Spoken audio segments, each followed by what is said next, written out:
오늘 부활주일인데 그런 의미를 잘 생각해 보시고 매주 우리가 이렇게 뭐 대면하든지 비대면이든지 같이 모여 있을 때 이것이 하나님 앞에서 늘 부활이라고 하는 그런 의미를 새기는 거구나라는 것을 잘 생각해 보시고 뭐 벌써 찬송 하나 더 근데 아까 찬송 쳤던 거 있지 159장 우리 159장 한 장 더 부르고 우리 오늘 말씀 같이 보도록 하겠습니다.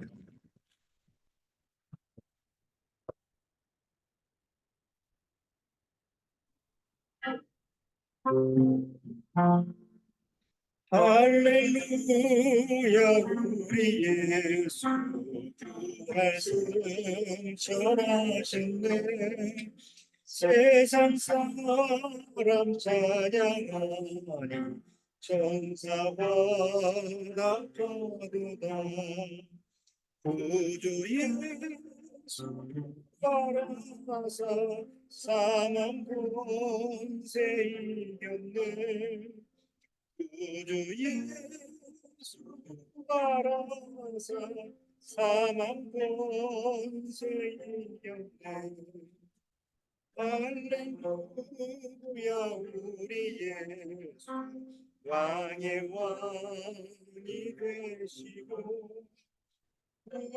우리들의 중보 되심 성령 증거하시며 구주 예수 바라사 좋은 열매 되셨네 구주 예수 바라사 좋은 열매 되셨네 할렐루야 우리 예수 은과 띠가 오도다 어둠 속에 있는 죄인 주가 일으키시네 구주 예수 바라사 영광 주로 오시네 구주 예수 바라사 영광 주로 오시네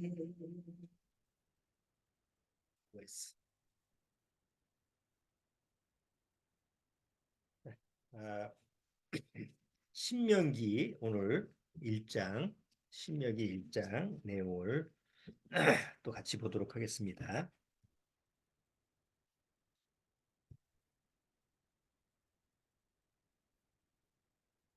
자, 신명기 1장 19절 신명기 1장 19절서부터 33절까지 신명기 1장 19절서부터 33절까지 같이 한번 읽어보겠습니다.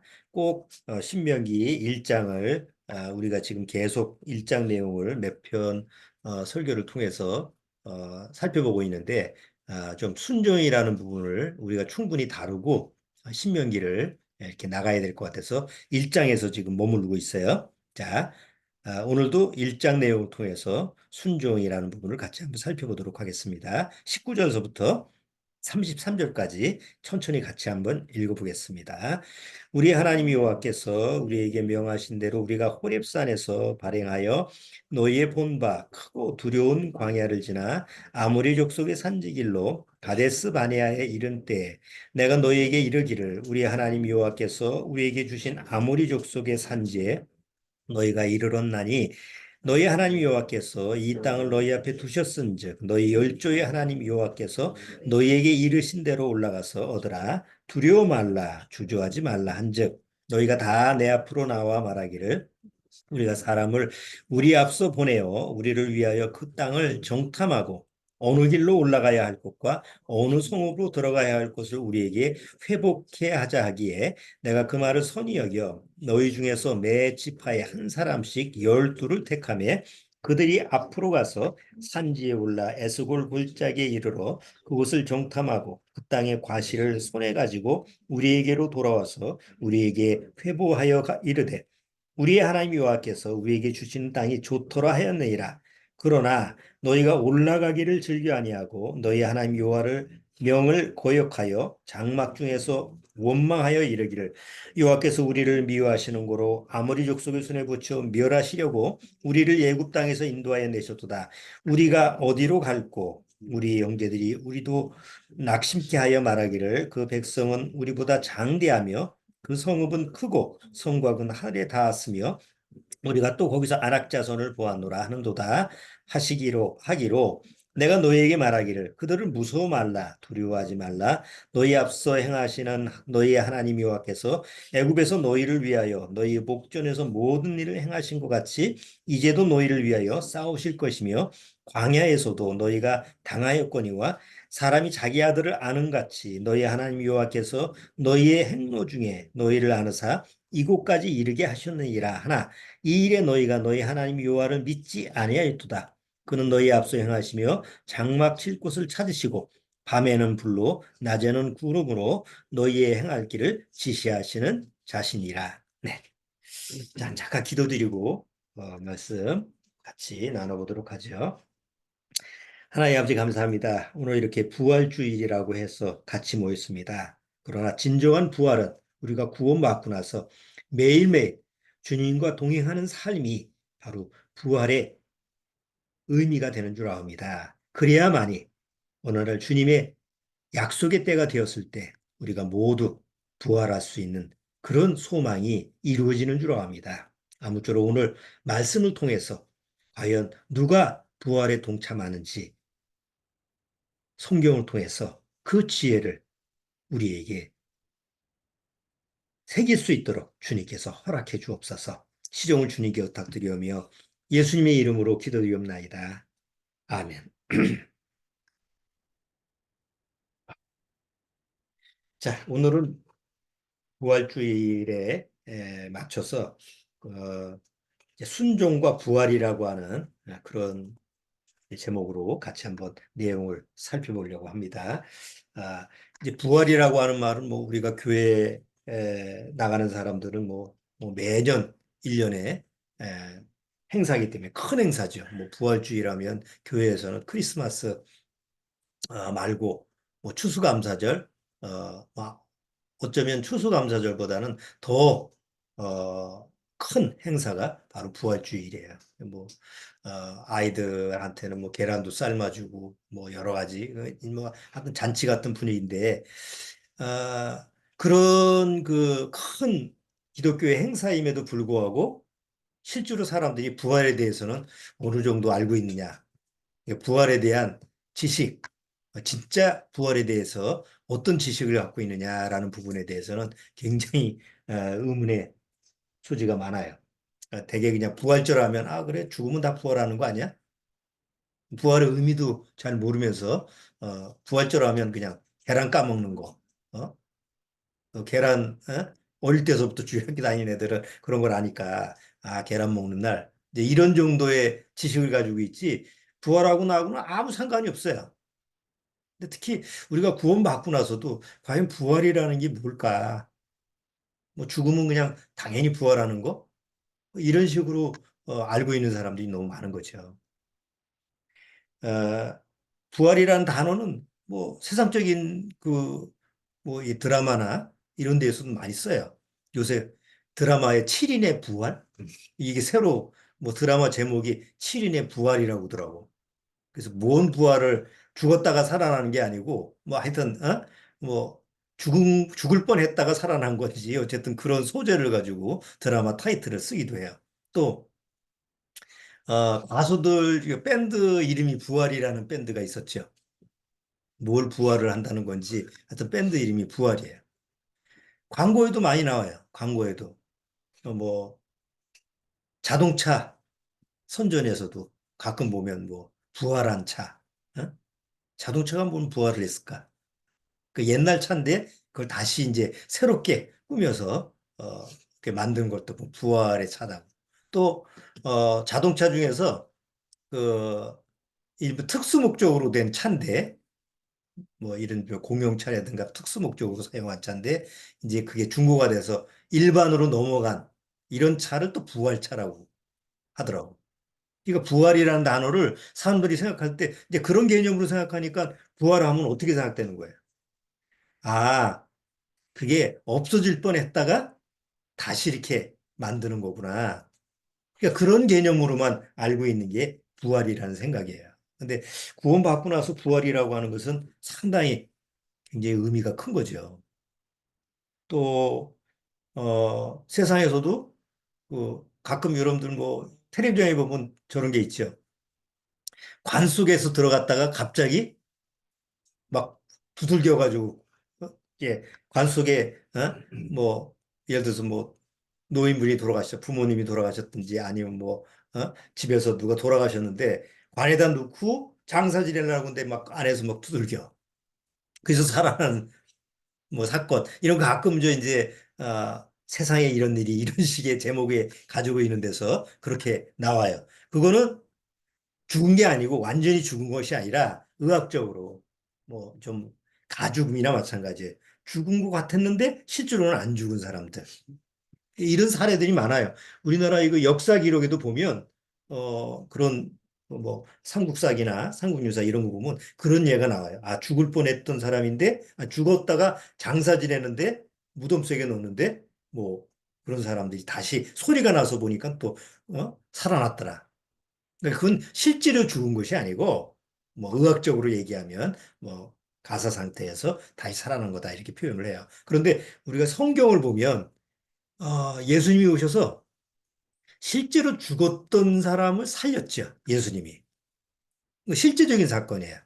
야이로의 딸이라든가 유명한 죽은 나사로를 어, 죽어서 이제 며칠 지난 거예요. 사흘 지나서 이제 시체가 이제 냄새가 나는데 다시 살리는 사건이 실제로 성경에서는 죽었던 자를 다시 살리는 그런 예수님의 기적이 있었어요. 자, 과연 부활이라고 하는 것이 그런 걸까? 실제로 죽었던 사람을 살리는 것이 부활인데 성경에서 우리가 알아야 되는 게 그건가? 나도 죽으면 뭐 부활하지 뭐. 이런 식의 생각으로 그냥 부활을 생각하면 될까? 조금 더 오늘 부활주일이니까 조금 깊이 있게 우리가 부활과 나와의 관계를 생각해 보려고 그래요. 보통 오늘 제 우리나라에 거의 2천만 명, 거의 천주교하고 합쳐서 기독교하고 천주교 이런 숫자가 거의 2천만 명이 된다고 그래요. 대단하죠. 5천만 명 중에서 거의 40%가 넘으니까. 그 교회를 나가는 사람들이 다 오늘 부활주일 날 뭘 기념을 해요? 오늘 부활을 기념하죠. 부활주일이니까. 그럼 목사들이 다 부활에 대한 설교를 할 거고 다 모여서 오늘 우리 찬송 부르던 것처럼 부활에 대한 찬송을 하고 그러면 그거를 찬송을 하고 설교를 듣고 이랬을 때 각자 듣는 사람 마음속에서 아, 나는 부활 안 해. 이런 사람 있을까요? 혹시 마음속에서 잘 믿어지지 않아도 아, 나도 좀 부활하고 싶다. 나도 부활에 동참하고 싶다. 나도 부활에 참여하고 싶다. 이런 생각을 가지고 있을 거예요. 그렇지만 오늘 지나면 부활절이라는 날짜가 지나면 또 잊어버리고 뭐 부활이라는 것이 어느 날 뭐 되겠지 뭐 이런 식으로 이제 지나가 버리면 나하고는 아무 상관이 없잖아요. 그러니까 보통 기독교인들이 부활에 대한 생각, 부활에 대한 개념을 이렇게 생각하고 있기 때문에 어느 날 진짜 내가 부활할까? 라는 부분에 대해서는 확신이 없는 거예요. 자, 우리 각자 한번 우리도 정말 구원받은 사람으로서 난 부활에 동참할까?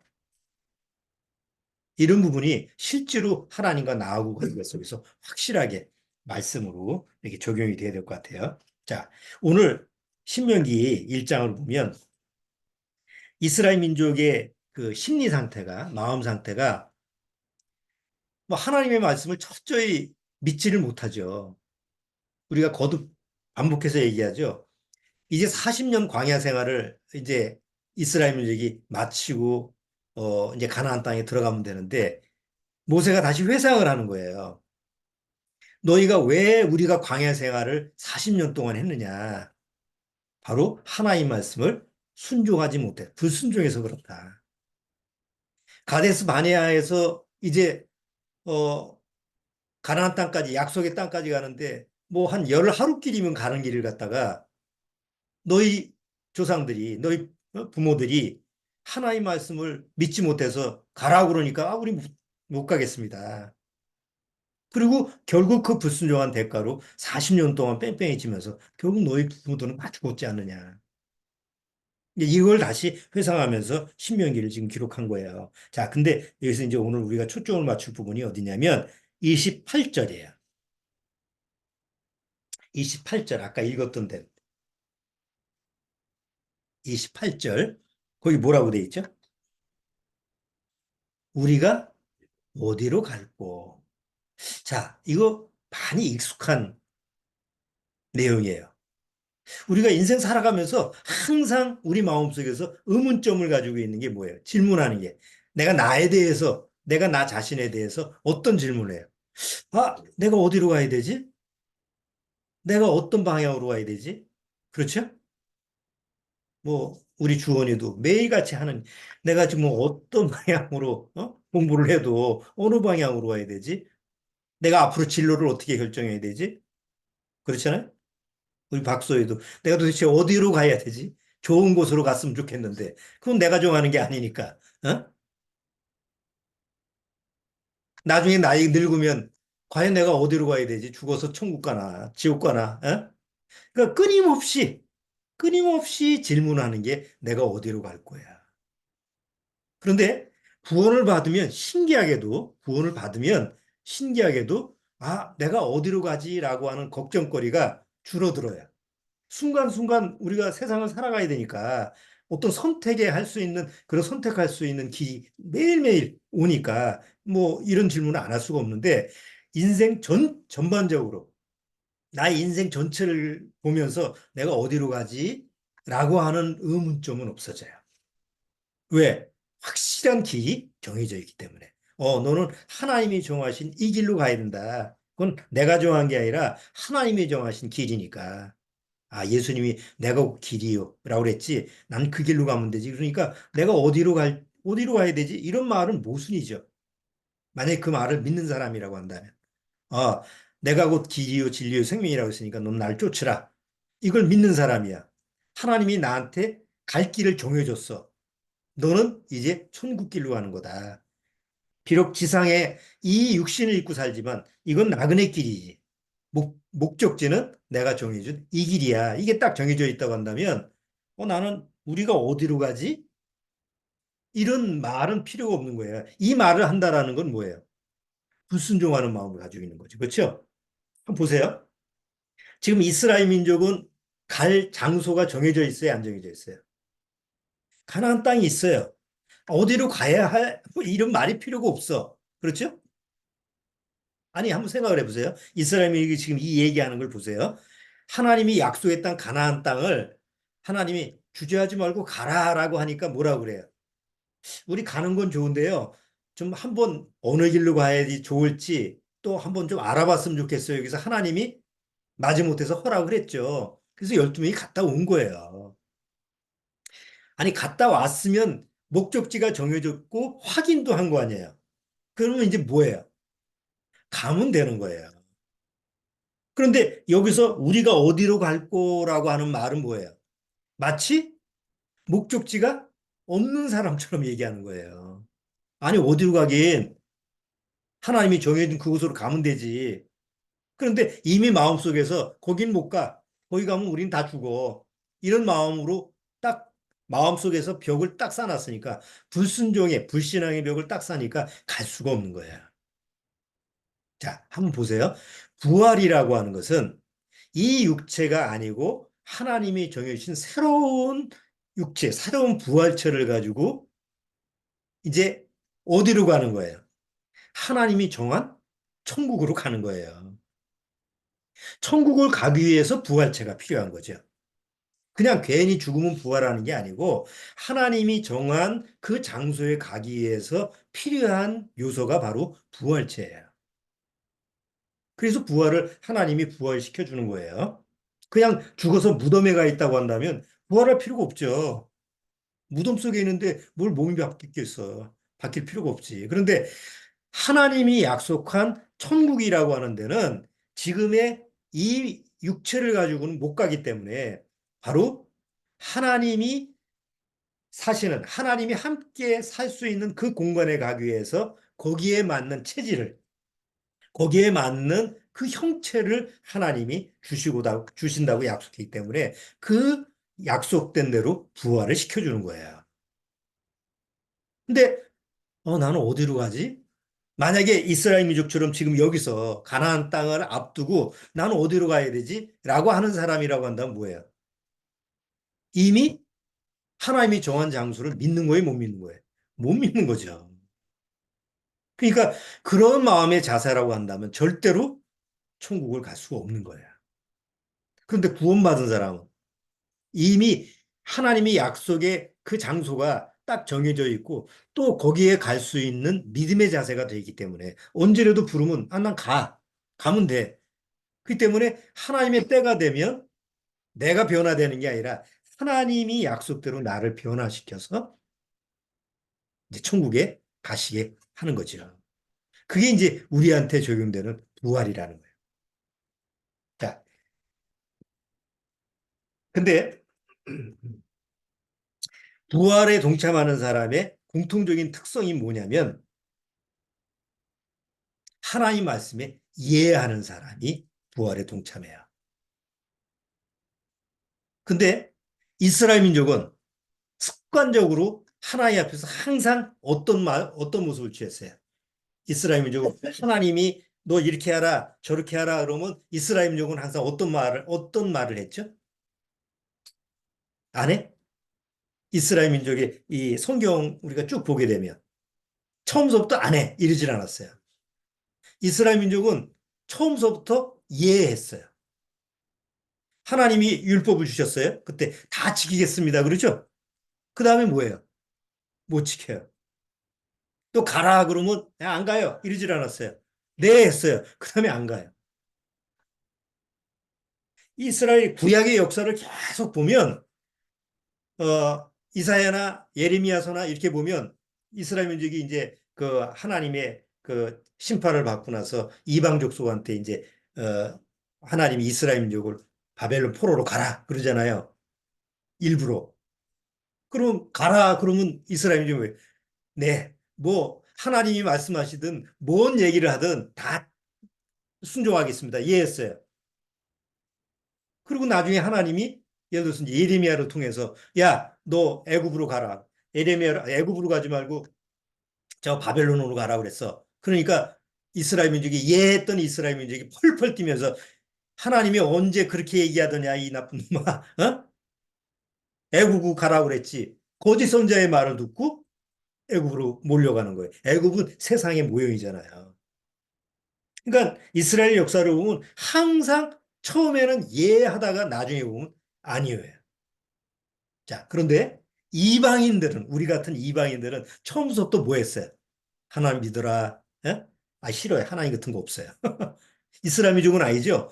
처음서부터 하나님이라는 존재를 알기 때문에 하나님 앞에서는 예해야 된다라는 아주 그냥 그 세뇌가 됐어. 그래서 습관적으로 예해하는 거예요. 이방인들은 하나님이 없던 우리들은 본질적으로 노야. 본질적으로 아니오야. 그런데 아니오 했다가 어느 날, 하나님이 계시구나. 정말 살아계시구나. 그럼 그 하나님 말씀에 내가 노하면 안 되지. 하고 마음을 돌이켜서 뭐예요? 노했다가 예수로 바뀐 사람이에요. 그래서 예수님이 그거에 대한 예를, 좋은 예를 하나, 비유로 얘기하셨죠? 한번 보실까요? 마태복음 21장. 자, 마태복음 21장.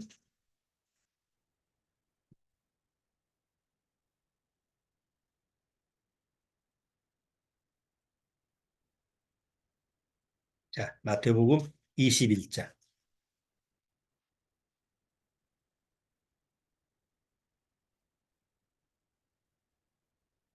자, 마태복음 21장 28절 보세요.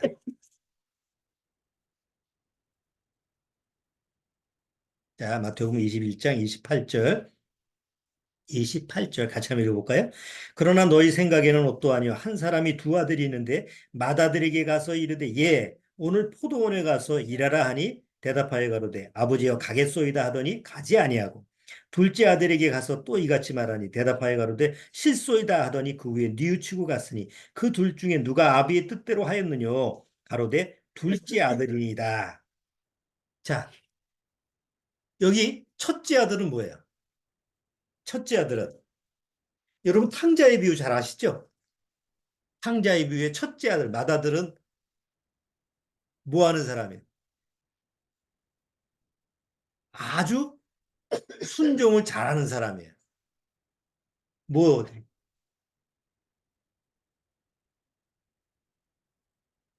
자, 첫째 아들은 아주 순종파예요. 순종을 잘해. 그런데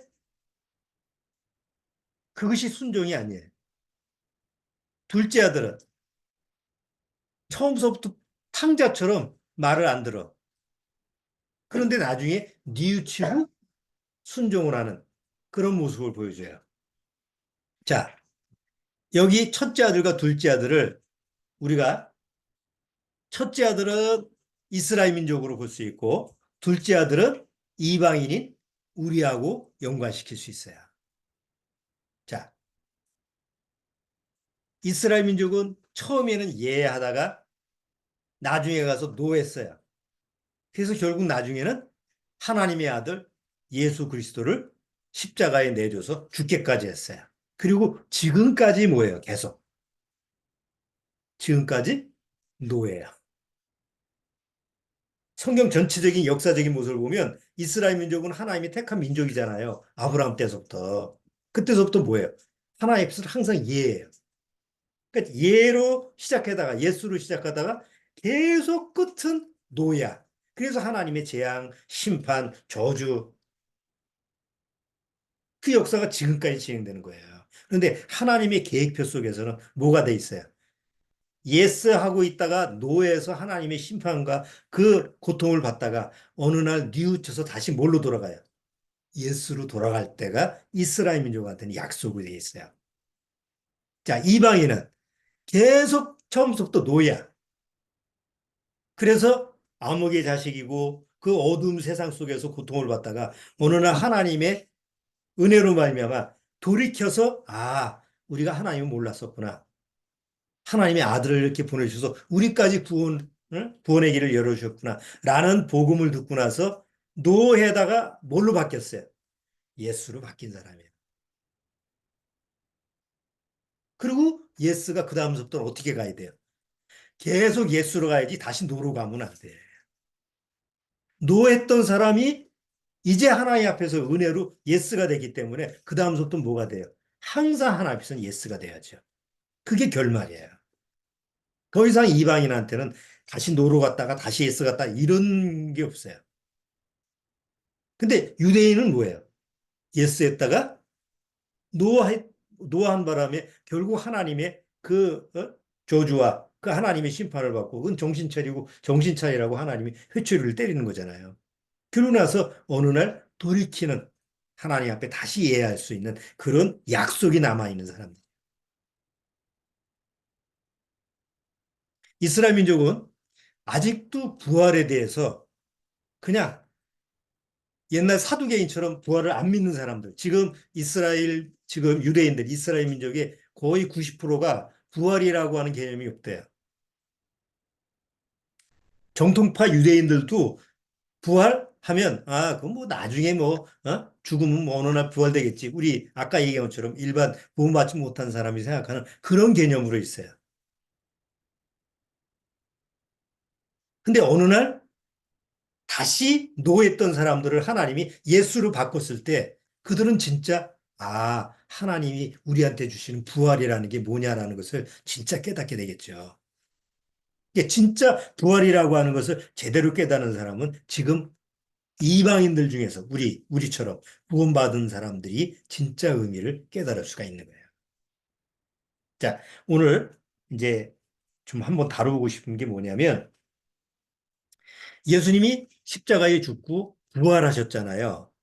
그러면 한번 생각해 보세요. 부활이라는 뜻이 뭐죠? 부활이라는 것은 우리 이제 사전적인 의미로 보면 그냥 사전적인 의미로 보면 부활이라고 하는 것은 죽었던 사람이 죽은 자가 살아나는 거예요. 부활은 살아있는 사람이 사는 게 아니에요. 뭐 망가졌던 기계가 아까처럼 자동차가 다시 부활하는 거 이런 게 아니고 반드시 죽어야 돼요. 반드시 죽은 그 사실이 있어야만이 거기서 부활이라는 말이 성립이 돼요. 죽어야 돼요. 자, 근데 성경에서는 왜 죽죠? 성경에서는 왜 죽어요? 사람이 죽는 이유가 뭐예요? 죄의 삭은 사망에 죄 때문에 죽는 거예요. 근데 예수님은 죄가 없으시잖아요. 예수님은 비록 우리하고 똑같은 육신으로 오셨지만 죄가 있어요, 없어요? 죄가 없다고 했어요. 성경에 한번 보시죠. 요한 1서. 아이, 죄 없는 사람이 어디 있어? 그렇죠, 세상에는. 근데 성경에는 분명히 기록하고 있어요.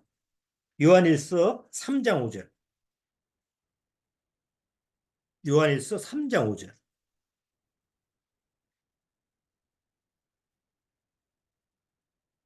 자, 요한 1서 3장 5절.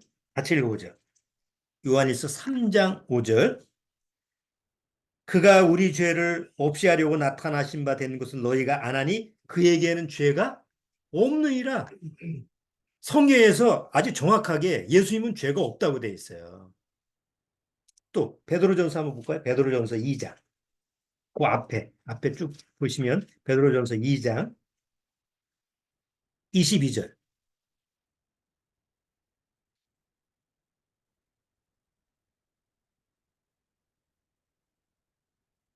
자, 22절도 같이 한번 읽어볼까요?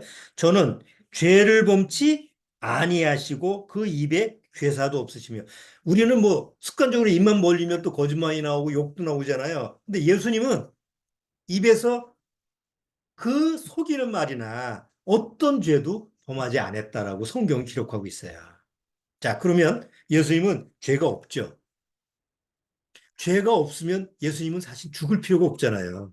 우리는 죄 때문에 죽는 건데 예수님은 죄가 없는데 왜 죽었어요? 죽을 필요가 없는 거예요. 죄가 없는데 굳이 죄 때문에 죽는다라고 하는 것은 그거는 의미가 없는 거죠. 근데 성경에서 예수님은 자기 죄 때문에 죽는 게 아니라 아담 이후에 모든 인류의 죄를 위해서 대신 죽었다고 그러잖아요. 그러니까 자기 자신의 죄 때문에 죽은 게 아니고 다른 사람의 죄 때문에 죽은 거예요. 이게 분명히 우리가 정확하게 알고 있어야 돼요. 아, 예수님도 뭐 자기 죄 때문에 죽었다. 육신을 가지고 있으니까. 이러면 안 돼요. 예수님은 똑같은 육으로 오셨지만 죄가 없는 육체예요. 어떻게 그럴 수가 있느냐? 그래야 되는 거예요. 그래야만이 나의 죄, 여러분의 죄를 대신 짊어지고 있어요. 죄 있는 사람이 다른 사람의 죄를 감당할 수는 없잖아요. 자기 죄를 져야지. 근데 예수님은 죄가 없이 이 세상에 육신을 입고 오셨기 때문에 자기 죄 때문에 죽을 필요가 없는 거예요. 저와 여러분의 죄를 대신해서 십자가에서 짊어진 거죠. 그래서 예수님이 십자가에서 내 죄 때문에 죽었죠. 그런데 사흘 만에 뭐 했어요? 부활하셨어요. 사흘 만에 부활을 하셨어요. 자, 그럼 한번 생각해 보세요. 부활이라는 건 죽은 사람만이 부활할 수 있다고 그랬죠. 그럼 예수님이 부활했다 그러면 어떻게 표현을 해야 돼요? 예수님이 죽었다가 다시 사셨다. 이렇게 우리가 그래야지 쉽잖아요. 죽은 자가 부활하는 거니까 예수님이 죽었다가 부활하셨대. 아, 그렇구나. 이렇게 해야 되는데 성경은 이상하게 굉장히 어려운 말을 썼어요. 예수님이 죽었다가 부활했다라는 말을 쓰질 않고 죽은 자 가운데서 부활하셨다는 말을 써요.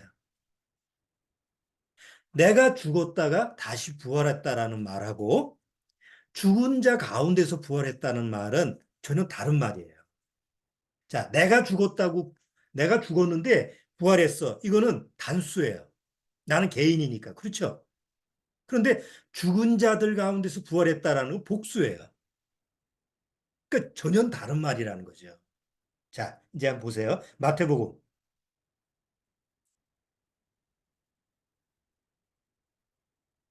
이게 부활의 비밀이에요.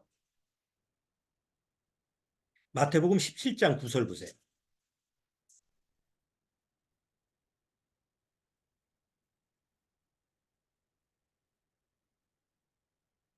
자, 마태복음 17장 9절.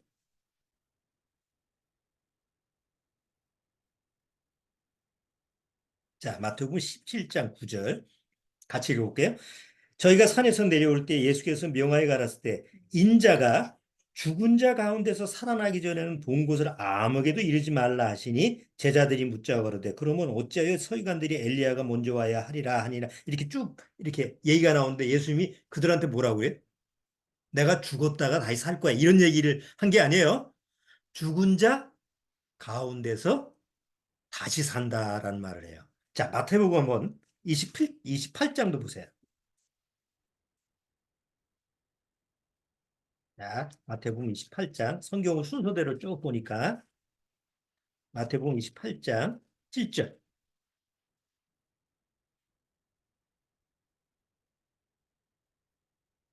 자, 예수님이 부활하고 나서 천사가 얘기하는 거예요. 마태복음 28장 7절. 7절. 또 빨리 가서 그의 제자들에게 이르되 그가 죽은 자 가운데서 살아나셨고 어디서 살아났어요?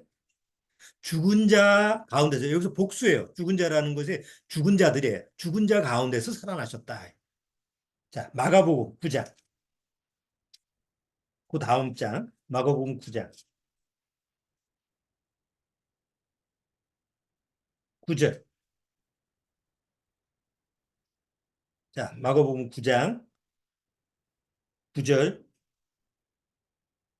저희가 산에서 내려올 때 예수께서 경계하실 때 인자가 죽은 자 가운데서 살아날 때까지 본 것을 아무에게도 이르지 말라 하시니 저희가 이 말씀을 마음에 두고 서로 문의하되 죽은 자 가운데서 살아나는 것이 무엇일까? 제자들이 아, 죽었다가 내가 살아나겠다 이런 말을 한다 그러면 뭐 그것도 좀 어려운 말이라도 아, 죽었다가 다시 사는구나 이렇게 받아들이겠는데 죽은 자 가운데서 살아난다니까 도대체 그 말이 무슨 말인지를 못 알아듣는 거예요.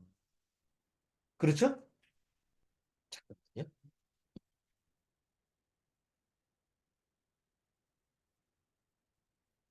한거처리다가 쓸데없는. 자, 사도행전 4장. 사도행전 4장.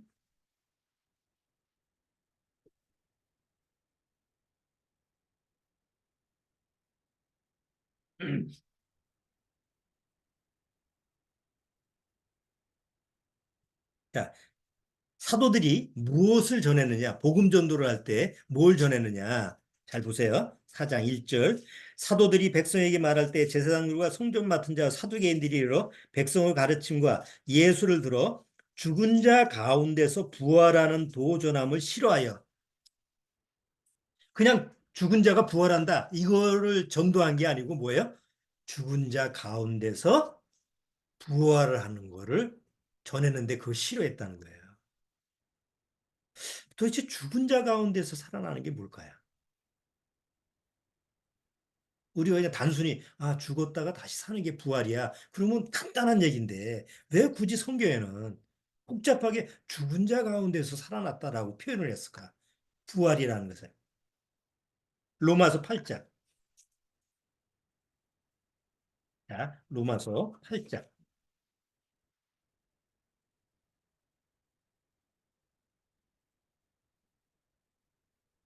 자, 로마서 8장 11절.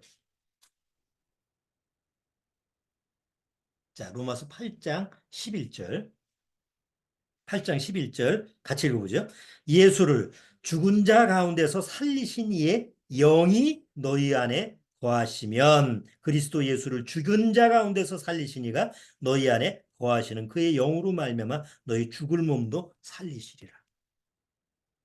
나를 다시 살리는 영은 바로 죽은 자 가운데서 살리신 이의 영이다. 이제 고린도전서 15장 보세요. 거기 이제 부활에 관련된 부분에서 자세히 설명을 하고 있죠. 과연 죽은 자 가운데서 살아났다는 게 뭘까? 고린도전서 15장.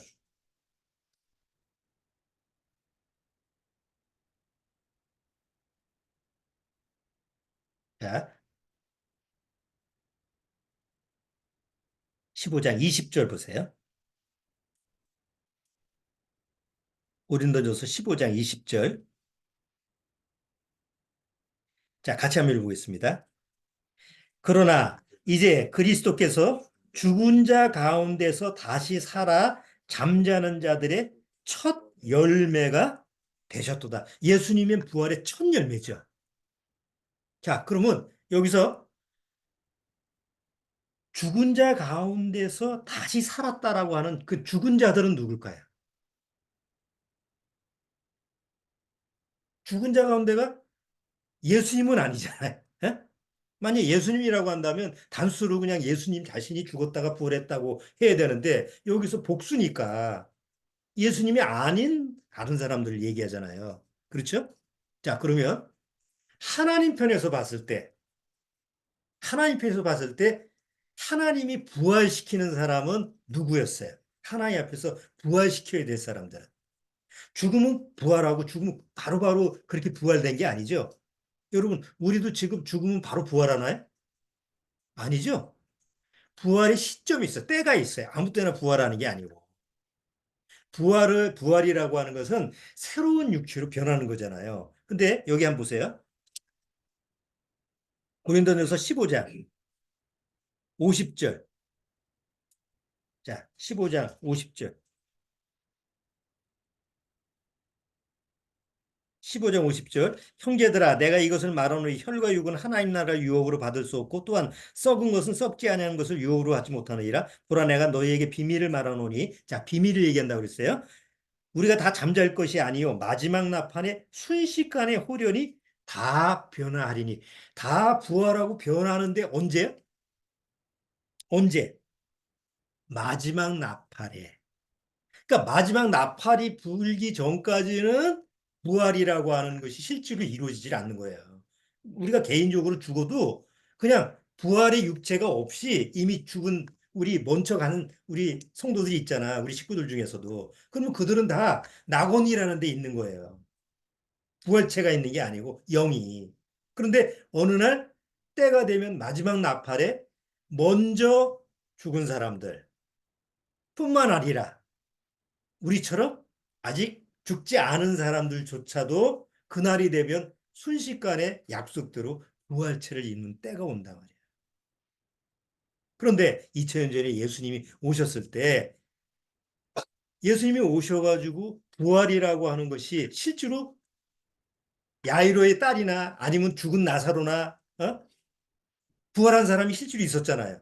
그리고 예수님이 부활할 때 또 수많은 사람이 같이 부활했잖아요. 자, 그런 실제로 그 당시 예수님 당시에 부활했을 때 그 부활한 사람들이 다 우리가 앞으로 저렇게 부활하겠구나라고 하는 무형적인 모습을 보여준 거잖아요. 예수님이 왜 부활이라고 하는 모습을 보여줬어요. 제자들한테. 너희들도 앞으로 이렇게 될 거다. 그러니까 하나님이 부활의 약속을 우리한테 주신 거예요. 자, 그렇다고 한다면 죽은 자들 가운데서 부활하셨다라고 하는 것은 이미 하나님 안에서 구원받아야 될 사람들은 다 그리스도 안에서 죽은 자죠. 에베소서 2장 1절. 너희의 허물과 죄로 죽었던 너희를 살리셨도다. 너희가 죄로 이제 로마서 6장에서는 너희가 죄에 대해서 죽은 자다. 그렇죠? 이미 하나님 앞에서 우리 구원받은 사람들은 다 하나님 안에서는 뭐예요? 죽은 자예요. 영적으로 죽은 자예요. 육체는 살아 있어도. 그런데 어느 날 하나님의 부활의 영이라고 하는 것이 그 하나님 앞에서 죽어 있는 자들 안에 역사에서 예수 그리스도로 말미암아 어떻게 다시 살아나게 되는 하나님의 부활의 역사가 예수님을 통해서 이루어진 거라 이거. 그러니까 예수님이 죽은 자들 가운데서 이미 하나님 안에서 죽은 자들 아니 이미 구원받아야 될 사람들은 다 죽어 있는 자인데 하나님이 아들을 통해서 부활의 영으로 말미암아 부활을 예수님이 부활하게 함으로 말미암아 다 거기에 부활에 동참시키는 것을 이게 아주 그냥 그 내용이 함축적으로 다 그 안에 들어가 있는 거죠. 자, 이제 정리를 해보죠. 자, 로마서 한번 6장을 보세요. 로마서 6장.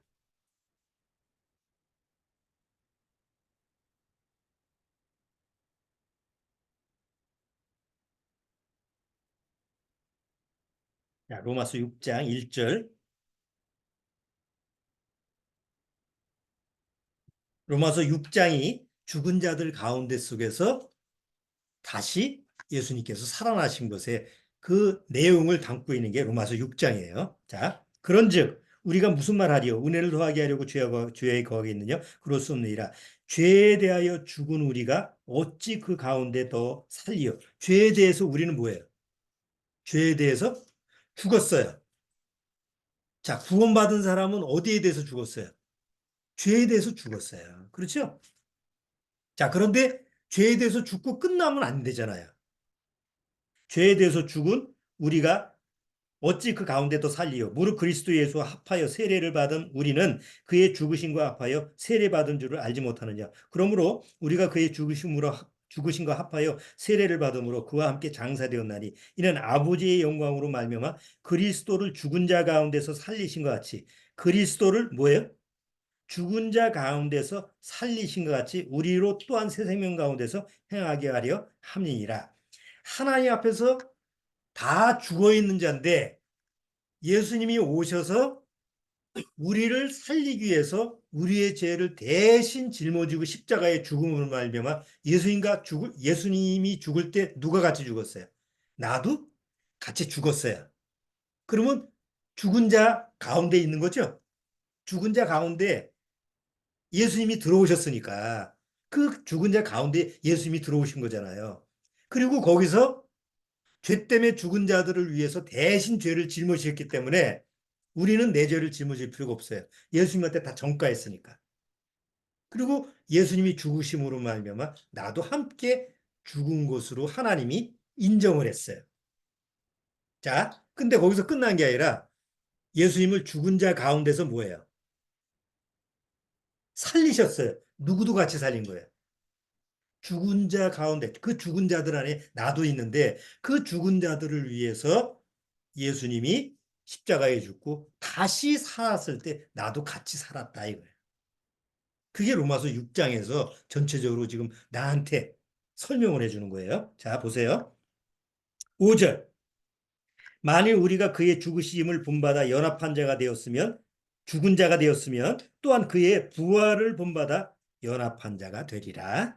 우리가 알거니와 우리 옛사람이 예수와 함께 십자가에 못 박힌 것은 죄의 몸이 멸하여 다시는 우리가 죄에게 종노릇하지 아니하려 함이니 이는 죽은 자가 죄에서 벗어나 의롭다 하심을 얻었음이니라. 만일 우리가 그리스도와 함께 죽었으면 또한 그와 함께 살 줄을 믿노니 이는 그리스도께서 죽은 자 가운데서 사셨음에 다시 죽지 아니하시고 사망이 다시 그를 주장하지 못할 줄을 알미로다. 자, 로마서 6장 전체적인 내용을 보면 예수님이 왜 죽은 자 가운데서 다시 사셨다라고 굳이 그렇게 표현했느냐. 앞으로 예수님 이전에 이 사람들도 예수님 때문에 부활에 동참하게 되고 예수님 이후에 2000년 이후에 태어난 우리들도 바로 예수님과 죽은 자들 가운데 있었던 우리들이 예수님과 함께 다시 살았다라고 하는 그 부활에 동참하는 의미가 우리한테 적용시키기 위해서 굳이 죽은 자 가운데서 다시 살아났다라고 표현을 하셨다는 거죠. 자, 그 말은 예수님이 계속 부활을 설명을 할 때, 죽은 자가 살아났다. 이게 아니고 죽은 자 가운데서 살아났다라고 하는 것은 누구를 위한 말이에요? 그러면 결국 구원받은 나를 위한 말인 거예요. 왜? 죽은 자 가운데라는 그 죽은 자들 안에 내가 있었기 때문에. 그 의미를 안다라고 하는 것은 하나님이 나한테 하시는 말씀을 믿는다는 얘기잖아요. 순종한다는 얘기죠. 그 말씀에 순종한다는 사람, 순종하기 때문에 나는 뭐에 동참하는 거예요? 부활에 동참하게 되는 거예요. 근데 이렇게 말씀을 통해서 이렇게 뭐 좀 어려울 것 같지만 구원받으면 사실 어려운 게 아니에요. 나하고 동일시하게 여기지니까.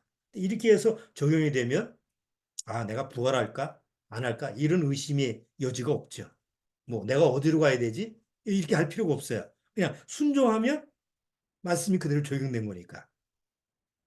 근데 에이, 뭐 죽으면 부활하겠지. 뭐 나도 뭐 죽으면 천국 가는데 당연히 부활하는 거 아니야? 그러니까 이렇게 막연하게 알고 있다고 한다면 뭐 구원받고 그렇게 뭐 그 내용을 몰라도 뭐 부활에 동참하는 거는 사실이니까. 근데 구원도 받지 못했으면서도 이 내용을 알지 못하면 더더욱 부활에 동참하는 거는 아무 관계가 없다는 얘기죠.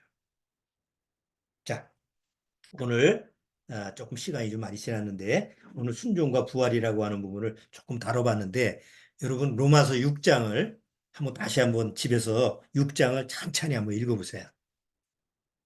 그러면 왜 예수님이 죽은 자 가운데서 다시 살아났다고 얘기했을까? 꼭 죽었다가 살아났어. 이러면 굉장히 쉬울 텐데 굳이 어렵게 죽은 자 가운데서 살아났다라고 표현하셨을까? 구원받은 사람을 위한 꼭 집어서 구원받은 사람들을 위한 특별한 말씀이었구나. 그렇죠? 이거는 아무나 이게 이해가 안 돼요. 구원받아도 지금 알까 뭘까 지금 어려운데 더군다나 구원받지 못한 사람들이 이 내용을 보면 무슨 소리인지 알아듣겠어요. 도대체 무슨 소리인지 못 알아들어요. 그 때문에 구원받은 정말 순종하는 하나님의 백성한테 딱 골라서 기록한 하나님의 특별한 말씀이구나라는 것을 오늘 우리 살펴봤습니다. 자, 꼭 집에서 로마서 6장 내용을 잘 살펴 읽으시면서 부활과 한번 연관을 시켜 보시면 유익이 될 것 같아요. 자, 오늘은 여기까지 하도록 하겠습니다. 자, 잠깐 기도하고 마치도록 하겠습니다. 하나님 아버지 감사합니다. 우리가 이 세상에 살면서 정말 하나님의 부활이라고 하는 이 생명에 은혜가 없었다고 한다면 우리는 아무 소망도 없고 낙도 없고 그냥 어두운 세상 속에서 사단한테 속아서 살아갈 수밖에 없는 줄 압니다. 그러나 죽은 자 가운데서 살아나신 그 예수님의 부활의 소망이 우리한테 들어왔기 때문에 내가 비록 꼼짝없이 병상에 누워 있어도 이 부활의 소망 때문에 이 세상에 사는 이유가 분명해지고 또 세상 어려움과 어떤 환경에 부딪혀도 그 부활의 소망이 있기 때문에 능히 이겨낼 수 있는 믿음으로 살아갈 수 있는 줄 압니다. 이 마지막 때 주님이 부르시는 그 때가 점점 가까이 오는 줄 압니다. 항상 말씀으로 깨어 있어서 주님이 부르시면 바로 부활에 동참할 수 있는 그런 믿음의 자세로 살아가도록 주님께서 말씀으로 인도하시고 위로하시고 또 말씀의 지혜로 이 세상을 이겨나갈 수 있도록 지켜 보호해 주옵소서. 예수님의 이름으로 축원합니다. 아멘. 자, 마치도록 하겠습니다.